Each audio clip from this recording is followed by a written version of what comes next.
Deket share screen. Sudah.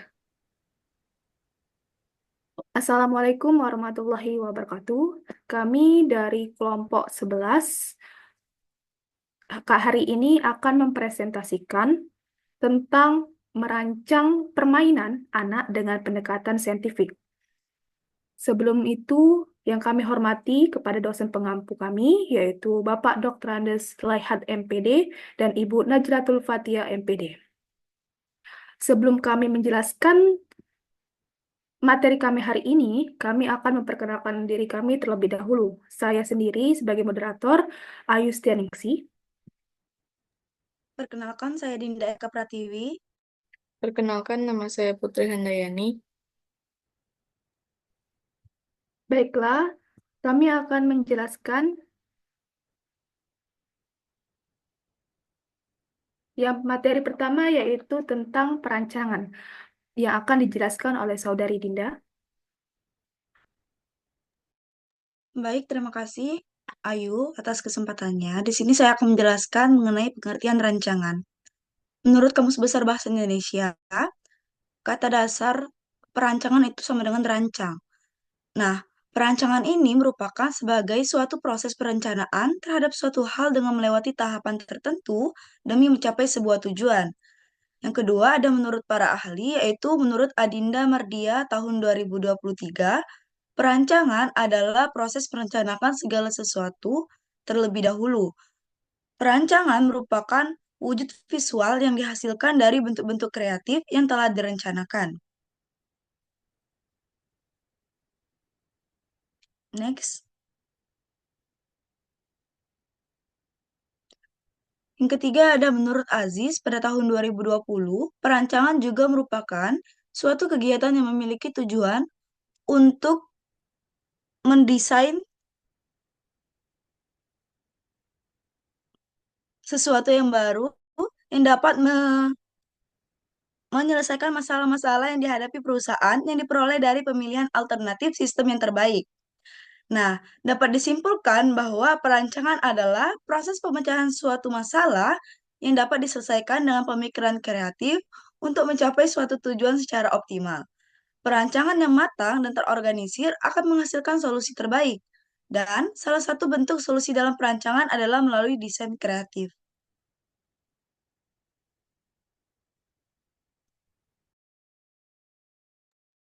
Baiklah, Materi yang selanjutnya akan dijelaskan oleh Saudari Putri. Kepada baik. Saudari Putri, kami persilakan. Baiklah, yang selanjutnya ada materi tentang permainan anak. Di sini ada menurut Dryden dan Voss, yaitu belajar akan efektif bila proses pembelajaran dilaksanakan dengan suasana yang menyenangkan atau joyful learning. Yang kedua yaitu ada menurut Santrok, yaitu permainan adalah aktivitas menyenangkan yang dilakukan untuk bersenang-senang. Dan yang ketiga yaitu ada menurut Piase, yaitu permainan adalah aktivitas yang dibatasi oleh dan medium yang mendorong perkembangan kognitif anak. Dan yang terakhir yaitu ada menurut Sigmund Freud, yaitu bermain berfungsi untuk mengekspresikan dorongan impulsif sebagai cara untuk mengurangi kecemasan yang berlebihan pada anak. Nah, dapat disimpulkan bahwa permainan dalam pembelajaran membuat suasana belajar lebih menyenangkan dan membantu perkembangan kognitif, emosi, dan sosial anak. Permainan membantu anak belajar, mengekspresikan emosi, mengurangi kecemasan, serta meningkatkan kreativitas. Dengan permainan, anak dapat belajar melalui proses yang menyenangkan dan bermakna tanpa harus fokus pada hasil akhir.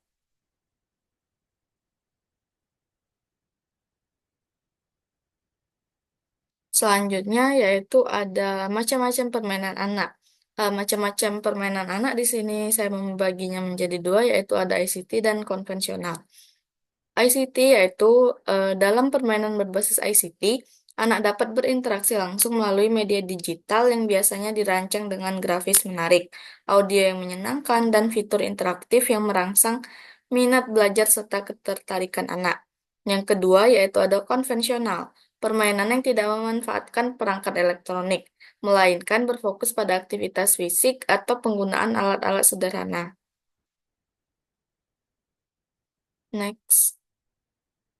Nah, Dalam permainan ICT ini terdiri dari berbagai kategori, yaitu yang pertama ada permainan edukatif. Permainan edukatif ini dirancang untuk mengembangkan keterampilan akademik atau kognitif anak, seperti membaca, berhitung, logika, dan bahasa. Contoh-contoh permainan edukatif meliputi aplikasi pembelajaran angka dan huruf, permainan kata, simulasi matematika, hingga teka-teki logika yang disesuaikan dengan perkembangan usia anak. Selanjutnya yang kedua yaitu ada permainan kreatif. Tipe permainan ini memungkinkan anak untuk mengekspresikan kreativitas seperti aplikasi menggambar digital, musik, dan desain. Dan yang ketiga yaitu permainan sosial atau multiplayer.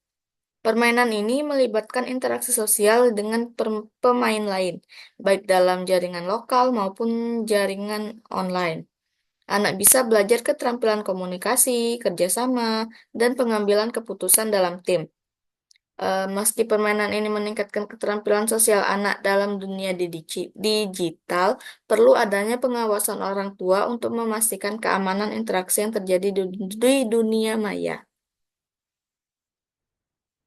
Next, yaitu ada permainan konvensional.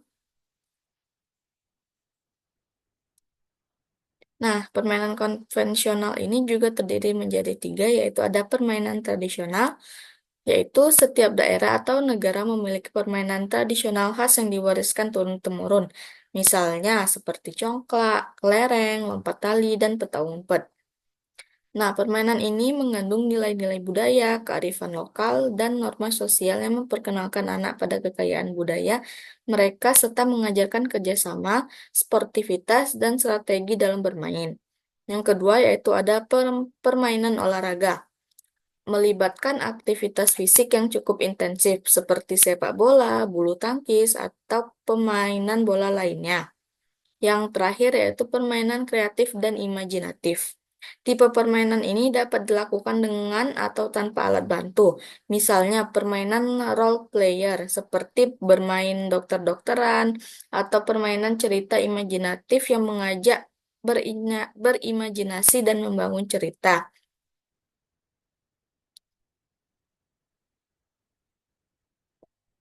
Baiklah, materi selanjutnya yang akan saya jelaskan sendiri tentang pendekatan saintifik. Yang pertama itu pengertian menurut Kemendikbud. Pendekatan saintifik sendiri merupakan model pembelajaran yang dimulai dari pengumpulan data melalui pengamatan, melakukan eksperimen, menanyakan, mengolah informasi atau data, hingga mengkomunikasikan dalam proses penerapan prinsip-prinsip keilmuan. Lalu adapun menurut Rusman, pendekatan saintifik adalah model belajar yang menyediakan ruang pada siswa untuk mengeksplorasi dan mengelaborasi materi yang dipelajari. Selain itu, model pendidikan ini juga memberikan kesempatan para siswa untuk mengasah kemampuan melalui kegiatan belajar yang telah dirancang oleh guru. Adapun menurut Hosnan tahun 2014 yang menyatakan bahwa pendekatan saintifik adalah model pembelajaran yang dimulai dari pengumpulan data melalui pengamatan, melakukan eksperimen, dan menanyakan informasi. Lalu menurut Karar dan Yenis tahun 2012, pendekatan saintifik adalah model belajar yang menyediakan ruang pada siswa untuk berkolaborasi materi yang dipelajari. Selain itu, model pendidikan ini juga memberikan kesempatan para siswa untuk mengasah kemampuannya. Dari keempat menurut pendapat para ahli tersebut, dapat kesimpulan bahwa pendekatan saintifik adalah model pembelajaran yang dirancang untuk melibatkan siswa secara aktif dalam membangun konsep, prinsip, atau hukum ilmiah. Pendekatan saintifik ini juga membuat siswa tidak hanya menemukan solusi dari hafalan saja, melainkan juga menemukan solusi dengan menggunakan otaknya melalui penalaran. Sehingga dengan kebiasaan-kebiasaan tersebut, siswa bisa menjadi seorang pemecah masalah atau problem solver yang unggul di masyarakat. Adapun langkah-langkah dari pendekatan saintifik, yang pertama ada mengamati atau observasi, yang kedua menanya atau questioning, yang ketiga mengumpulkan informasi atau mencoba eksperimen, lalu mengkomunikasikan, communicating, Dan terakhir, mengolah atau menganalisis data asosiatif. Yang pertama itu mengamati. Mengamati atau observing merupakan siswa yang menggunakan panca indera untuk mengamati objek atau kejadian yang terkait materi pelajaran. Pengamatan ini dapat dilakukan secara langsung ataupun menggunakan media pembelajaran seperti video ataupun berita. Dengan mengamati, siswa dapat menemukan hubungan antara objek dari materi yang dipelajari serta mencatat temuan dari yang mereka amati. Lalu yang kedua, menanya atau questioning. Siswa mengajukan pertanyaan terkait materi yang belum dipahami atau butuh klarifikasi. Guru membantu dengan menyediakan media dan metode pembelajaran untuk memancing keingintahuan siswa. Jenis pertanyaan dapat berupa faktual, konseptual, prosedural, atau hipotetik yang menunjukkan pemahaman dari diri mereka. Yang ketiga, membuka informasi atau mencoba experimenting. Siswa mengumpulkan informasi melalui eksperimen, observasi, atau mencari data dari berbagai sumber seperti buku, internet, ataupun wawancara. Hasil belajar dapat dilihat dari kualitas dan kelengkapan data yang dikumpulkan. Lalu yang keempat, mengolah atau menganalisis data associating. Siswa menganalisis data secara logis. Untuk menemukan pola dan membuat kesimpulan, guru memfasilitasi diskusi dengan menghubungkan data dengan konsep yang relevan. Tahap ini membantu siswa mengembangkan argumentasi dan menyusun interpretasi. Lalu yang terakhir, mengkomunikasi atau communicating. Siswa menyampaikan hasil pembelajaran melalui laporan tertulis dan presentasi. Guru memberikan umpan balik untuk memperdalam pemahaman siswa, dan hasil dapat berupa laporan, grafik, atau media kreatif buatan siswa. Setelah kami menjelaskan materi tentang rancangan permainan saintifik, adapun yang sudah kami buat rancangan permainan saintifik yang berbentuk ICT. Adapun teman-teman bisa men-scan dari ini yang selanjutnya akan dijelaskan oleh Saudari Dinda.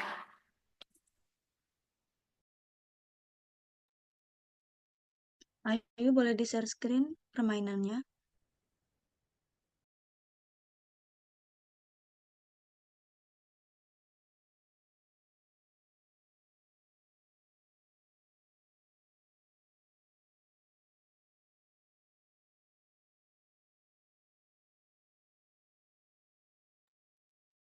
Baik, sebelum kita mencoba permainan ini, saya akan menjelaskan sedikit mengenai permainan yang kami buat, yaitu permainan ular tangga. Nah, salah satu jenis media pembelajaran yang dapat digunakan dalam proses pembelajaran, yaitu melalui permainan ular tangga. Melalui permainan ular tangga ini, siswa menjadi lebih antusias ketika proses pembelajaran berlangsung. Dengan menggunakan permainan ular tangga ini, eh, bisa kita lihat terdiri dari beberapa bagian, yaitu eh, ke- ada kartu pertanyaannya yang berbentuk bulat, kemudian ada dadu dan ada maskotnya. Yang pertama, kalau kita lihat dari pendekatan saintifik, yaitu yang pertama mengamati. Aktivitas peserta didik yang pertama yaitu memperhatikan papan ular tangga yang memiliki gambar di setiap kotak, ataupun bisa kita lihat gambar bulat-bulatnya itu berisi pertanyaan jika kita klik. Coba Ayu bisa diklik satu bulat contoh yang berwarna kuning atau berwarna hijau pada kotak-kotak. Oke. Nah, jadi apabila eh, maskotnya itu setelah siswa mengoncang dadu, kemudian maskotnya jalan, apabila stop pada lingkaran bisa terdapat pertanyaan. Bisa kita contoh bermain. Pertama, mengklik instruction terlebih dahulu.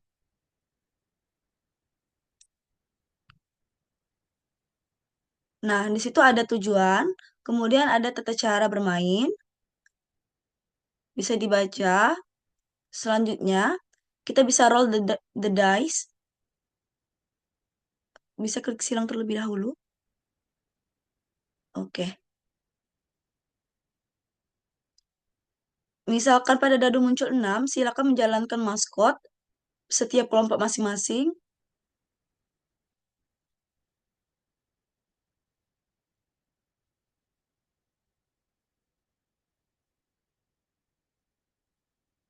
Oke, karena maskotnya berhenti pada lingkaran, bisa diklik lingkarannya. Kemudian, nanti peserta didik akan ditugaskan untuk menjawab pertanyaan yang ada di lingkaran, yang ada di box.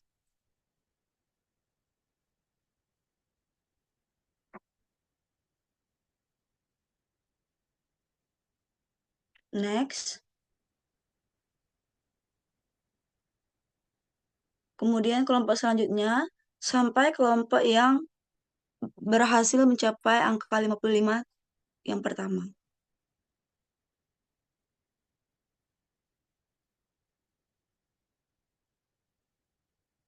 Oke.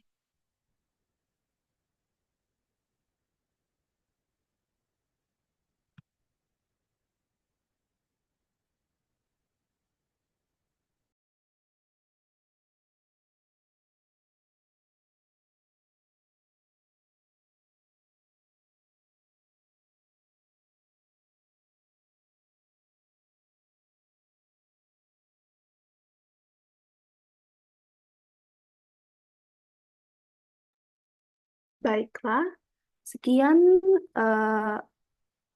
media permainan yang kami tampilkan. Dan sekian juga presentasi tentang materi rancangan permainan saintifik dari kelompok 11. Jika di antara kami ada salah kata, kami mohon ampun dan mohon maaf. Kami tutup presentasinya. Wassalamualaikum warahmatullahi wabarakatuh. Waalaikumsalam warahmatullahi wabarakatuh. Warahmatullahi wabarakatuh.